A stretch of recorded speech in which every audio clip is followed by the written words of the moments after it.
Se preparó, se puso linda, su amiga llamaba. Salió de rumba, nada le importó, porque su novio ella le engañó. Hey guys, welcome back to my channel. I am so excited for today's video because we are doing another client horror story time. So I feel like a lot of people kind of get confused with this. So when I say client horror story, that is the name of the series, and I am gonna have some upcoming that are actually really like funny, and then I'm gonna have some that are a little bit more serious. But yeah, don't take any of these personal, take them with a grain of salt. They're just for entertainment purposes only, and I think that this is just like a fun video to film for you guys and to just kind of like have to talk and all that kind of stuff. And I feel like we can get to know each other a little bit better, and also this is just, I feel like, to help those girls out there that want to be future clients to certain hairstylists and to try to avoid being this person. So no hate towards this person. I don't even know who this person is, to be honest with you guys. Like, I've never met them. I don't think they'll ever come into the salon or anything like that. But let's just get right into the story time. As you guys can tell, I'm in a t-shirt. I'm about to take off my makeup after this video to go to bed. I'm super comfortable and I literally love my life right now. So this is pretty much, like I said, I never met this person or anything. So these are just text messages. This girl, you guys, when I first got this text message, I didn't know if this was a troll or a legitimate person because of the way that they spoke. They were very improper. So I thought this was like a joke. I thought somebody was pranking me or trolling me or something. Also, I don't know how this person got my phone number a few months ago. And when I say a few months ago, I literally mean like 3 or 4 months ago. I had my phone number on Instagram for about a week, and I had it on there for people to text me if they wanted to get their hair done, but then I ended up taking it off. My phone number has not been on Instagram for a hot minute, so I don't know how this person got my phone number at all. But whatever. That's why I also thought this was a prank, because I'm like, how did this person get my phone number? And it's not on Facebook or like anything, so I really don't know how they got it. Maybe like a mutual friend that had my number, like I don't know. So first of all, they texted me on Friday, September 20th, and this was at like 6:21. So this was in the afternoon. I had just finished a client. I was, I think, cleaning up my station when I got this message, and the first message that they sent was, I want to get my hair done. Not a hey, H-E-Y, just a E-Y-A. I want to get my hair done. Which, first of all, okay, I'm going to tell you guys what not to do. This is like how to not book a consultation, how to not book an appointment with a hairdresser. First of all, this just comes off rude. And there are literally hairstylist forums where people do talk about this kind of stuff, where it's improper, it's rude, and a lot of stylists, especially reading these forums, a lot of stylists won't even answer you if they just don't like your first message. A lot of people will message me, hey, how much? Or they'll just say, how much do you charge? They don't introduce themselves, nothing. A lot of people do think that's rude. I guess because I'm young and I'm like, whatever. I personally don't find so much offense to it, but there's a lot of stylists that won't even answer you if you're just straight up like, how much do you charge? Without introducing yourself, what you even want, you know? My response was, hi, what service and what day were you interested in? One message said, tomorrow. Second message said, I want blonde. And that's it. So I replied, I don't have any availability tomorrow, but if you could send me a picture of your hair and how you would like it, I can send you a price range. So especially like when you're trying to book an appointment, your hairstylist kind of needs to know what service you're interested in. And I know a lot of people are like, well, that's kind of like obvious, but a lot of people don't know. Like, they'll just be like, how much do you charge? Okay, well, as a hairstylist, I do a range of different services. Like, I don't know what you want. So it's good to tell us. I know she had already said she wanted blonde, but you guys, like, mine the blonde balayage. I'm solid blonde, And there are, you know, some people that just want blonde on the ends. That's more of a traditional balayage. There are some people that just want like no roots at all. They want it like literally all over. So there's a lot of things that could mean blonde. So we kind of need to know these things. So then she said, yeah, please send me price and when can you? I was like, yes, as soon as you send me the pics, I can see when I have availability, and then I put a smiley face because I don't want to seem like I'm being rude or anything. So this is the picture of the hair. I'm gonna zoom it in so you guys like don't see anything else. You guys can kind of tell it's lighter down here and then it's kind of dark. You guys can kind of see it. So then I asked, how did you want it? And then her response was blonde. Like I said, you kind of need to be a little bit more specific with your stylist because there's a range of what blonde can mean. So I asked her, do you have a picture? Pictures always help. A lot of people send me like pictures from Pinterest and it's like, this is my inspiration. This is kind of like what I want my hair to look like. And one word response, no. Okay. So I have making an appointment a policy. So for appointment inquiries, I have them like, please include your full name, like when you're sending me what you want. Please include your full name, a picture of your hair in natural lighting, a picture of your inspiration hair, a brief 2-year hair history, a date and time frame that you would like to book your appointment. This just helps speed up so much time. It's just more proper. I always put this on my Instagram stories so upcoming future clients can like see it and, you know. So they respond with, how much for this? And then she sends me, of course, you guys, this would be the inspirational pic. You guys, that would be the picture that this person chooses. So first of all, the picture looks like that is a platinum blonde. She looks like she is Caucasian, so Caucasian hair is different than Latina hair. It's easier to lift in my opinion, and it's easier to color. Yeah, this hair is definitely going to take sessions. You are not going to get this blonde in one session. And also, a lot of people don't know, but there's some hair that literally won't get that blonde. Like, it's impossible. It will not get any lighter. Like, that's as light as you can possibly get. Like, you will not be any lighter. Some people's hair won't get that blonde. Like, it'll literally fall out before it ever reaches that level of blonde. So I respond with, can you tell me a brief 2-year hair history? She says, I had blonde, then dyed it brown. I'm reading it exactly the way she typed it, guys. I'm not like saying it weird. Let it grow, and then I got a haircut in May, so now I have my natural. Haven't done anything to it since May when I cut it. Also, I never straighten my hair, only when I go to parties. With that being said, she did cut it, but you can obviously still tell that there's something in there. That's why her hair is 2 different colors.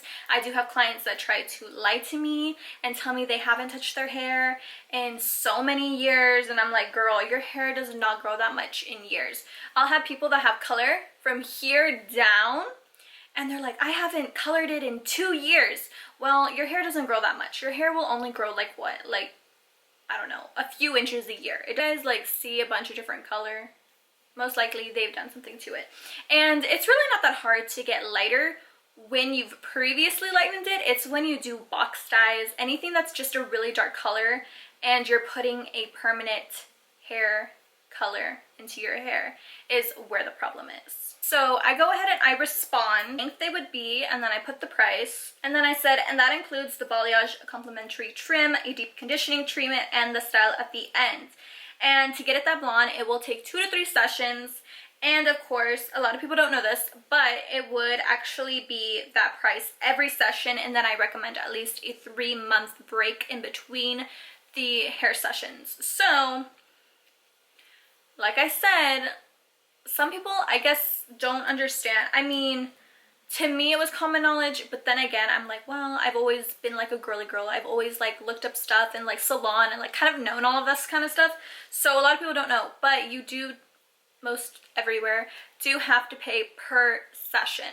So I really don't know logic wise like why wouldn't you think that? But you do have to pay per session. If you think about it, your stylist is going to be using all of these products on your hair every single time. So I'm gonna tell you, a bag of lightener, you guys, the one that I get is $30, and it's just a bag of lightener, and it's probably good for maybe like 2 or 3 clients, and then I'm out of the lightener and I need to go buy some more. So imagine that. And then not talking about the color, they're like $10 a thing for color. Then you're talking about products. If you want to talk about hot tools, curling irons like $100, hot blow dryer can be like $100+. Like, they're so expensive. So to me, it's like common sense. Like, yes, I'm gonna charge you every single time, because like if I literally charged you that one price for all the sessions within a 3-month span, like I literally would make 0 profit off of the service. So to me that makes sense. But in case you guys don't know, that's kind of like why you have to pay every session. Like, they're using the same amount of product every single time. So, and then it's a lot of labor and work. If you added it all together, a typical balayage will, like, I can do a full balayage in 4 hours, and so altogether that would be like 12 hours of me working on your hair for that one price, and then using pretty much all of the money that I'm gonna make on products. That doesn't make sense. I need to make a profit, you know, like that's what I do for a living. So to me that makes sense, but in case you didn't know, that's why. Then this is the reply. That's a lot for my hair. It is short. Next message. The last time I got it done, I paid only $100, and I had it longer too. Okay, so this is how to annoy a hairstylist. When you say something like that, I don't know, maybe other people will see it differently. To me, it's disrespectful and it's rude, and it's just not something you say. The reason I think it's disrespectful and rude is because you're pretty much telling somebody not to charge what they think they are worth. So, I mean, all the power to you, but the fact that you tell me that you paid $100 somewhere else and you're telling me my prices are too much, well, I don't understand. Like, okay, you can get this service where you went and you only paid $100. You know what I mean? Like, okay, well then go there. So the fact that she was like, I only paid $100, it's just rude. You just don't ever tell somebody like, oh, well, I paid this much. Like, this isn't bargaining. We're not like doing a deal. This is literally just my price. If you don't like my price, then you can find somebody else. How you could have nicely got out of this was to say, okay, like, thank you so much, that's a little out of my budget, or just, okay, thank you. That's it. That's all you have to say. You don't have to argue with anybody over pricing. You could just get out of it like that. My response was, because I was offended, so my coworker actually sent this message. It says, I'm sorry that you feel that way. That's what my prices for platinum blondes are. They usually range anywhere from $250+, so my price is actually below average. Your hair is considered a color correction based on your hair history, which most salons would charge $275+. So this is actually true. It is, color corrections don't always have to be stripping out hair color or anything like that. And pretty much a hair color correction is when there's like more than one shade, and you have to fix the hair. Like, there's so many different shades. It's just a big problematic thing. It's gonna take you different sessions, just a bunch of different shit, okay? It's just, there's a lot that goes into a color correction. So she replied, what is it? A color correction, what is that? Because it's a lot to explain, especially over text. So I replied, it's not a simple process to go lighter. The session could take up to 6 to 7 hours to do. It's an expensive process. Anybody can tell you that. Anybody will tell you a color correction. Some people charge like $100 an hour. I've seen a lot of stylists here in the DFW area charge that much. I think that's crazy. I just do a set price, but that's, you know. So then she said, what about, and then she put, she actually put one of my coworkers' username from Instagram, and she said how much she charged. So this is rude. Again, this is another like rude thing to say. You could, how I personally would have gone about this is, again, exit this conversation, by exit, I mean her exit this conversation by saying, okay, thank you, and then going to my coworker and asking her what her pricing is. So at our salon, we're actually independent stylists, so we all have our own prices. They're all like similar, but they're not exactly the same, just because we do work for ourselves, and it's kind of just eyeballing it what we think we should charge for it. So there could be like a $10 difference, $20 difference, $5, you know, like it could be a little bit of a difference. So this is, again, very rude. I don't know her pricing. We're independent stylists, so it's like going to Walmart and asking them, okay, so how much will Target charge me to buy these apples or whatever? And it's just, it's kind of rude. I mean, if you want to be like real about it, it's kind of like you're asking me what my competitor's price is, and I mean, I don't know. So I just said all the stylists would charge around the same price since it's the same process. True.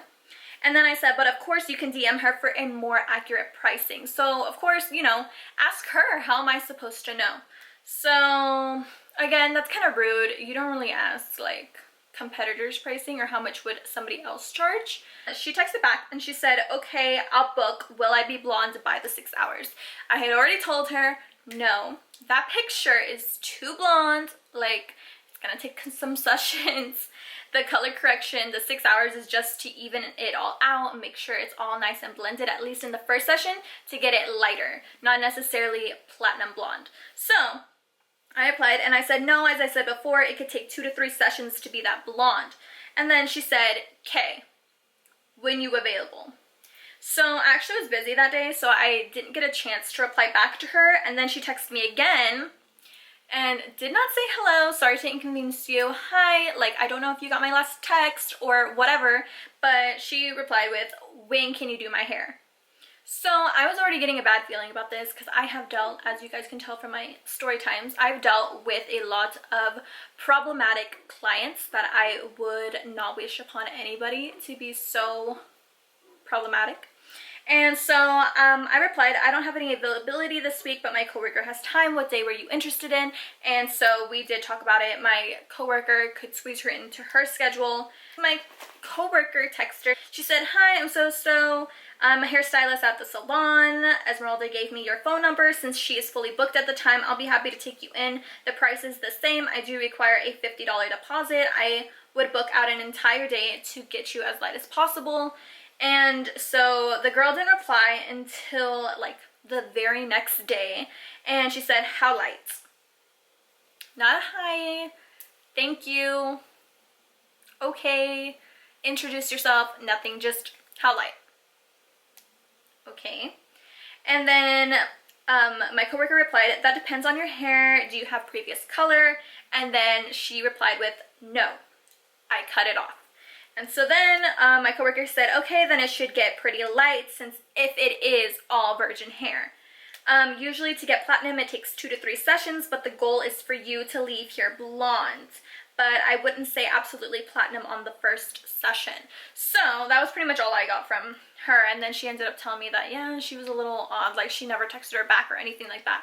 So we're gonna talk about the problems with this conversation.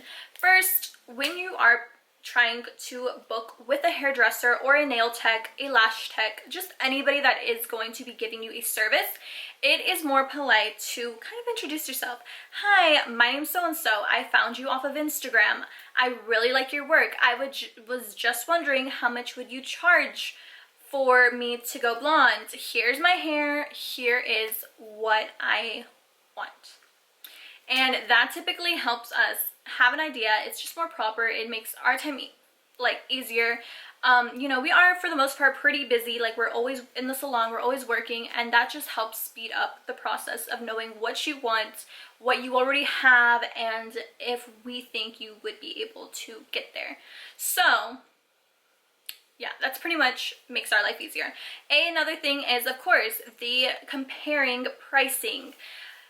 You don't ever ask a lash tech, a nail tech, just a hairstylist, just anybody, like, okay, that's how much you charge? Okay, so how much does your coworker charge? Technically, I say they're my coworkers. We are independent stylists, so it's just rude. You don't ask somebody how, like I say, we're co-workers, but we're independent stylists and we just rent from the same person and we're in the same salon. But we're all independent. We all have our own pricing. There's really not a manager. So when people are like, I want to speak to the manager, we really don't have a manager. We're all self-employed, independent contractors. Like, we all do 1099s. Like, we all pay our own taxes. We file our own taxes under ourselves as a self-employed. Like, like, there is no manager. When you want to talk to a manager, that's literally me. Like, and it's kind of funny because we will have some people that's like, I want to speak to the owner of the salon. I want to speak to a manager. Yes, there is the owner of the salon, but technically we pay her rent, so she really can't do anything. Like, we can talk about it and we can discuss if I'm willing, hypothetically, if I'm willing to correct something or fix something, but she cannot force me to do anything because I pay her rent to rent out a station at her salon. So there's nothing that she can, like, legally do to, like, force me to do anything, you know what I mean? So yeah, a little downfall. So it's always funny. Like, sometimes that happens. That rarely ever happens.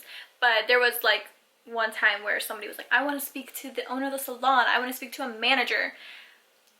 You're looking at her. I'm literally the one doing your hair. So there's nobody else that can help you. Which kind of sucks in some cases, but you know, it is what it is. But, so yeah, that's kind of rude to ask what my competitors' pricing is. But for the most part, we all do work in the same salon, so we do kind of keep our price range around the same. Anyways, yeah, so that is somewhat how to not book an appointment. Please don't come for me. If you have nothing nice to say, you will be blocked and deleted. So anyways, that is the end of this client horror story, what was wrong with her, how to properly not book an appointment with somebody. But I hope you guys enjoyed.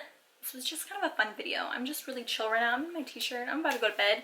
So I hope you guys enjoyed. If you did, don't forget to give this video a big thumbs up. If you like these client horror story times, I have another one that I'm going to film maybe tomorrow. It's actually really amusing. I think it's funny. I think you guys are going to like it. But yes. If you guys enjoyed, don't forget to give it a thumbs up. Don't forget to like, comment, and subscribe to my channel so you guys can always know whenever I upload new videos. And with that being said, I love you guys so, so much. And I will see you guys next time. Bye, guys. Se preparó, se puso linda, su amiga llamaba, salió de rumba, nada le importaba.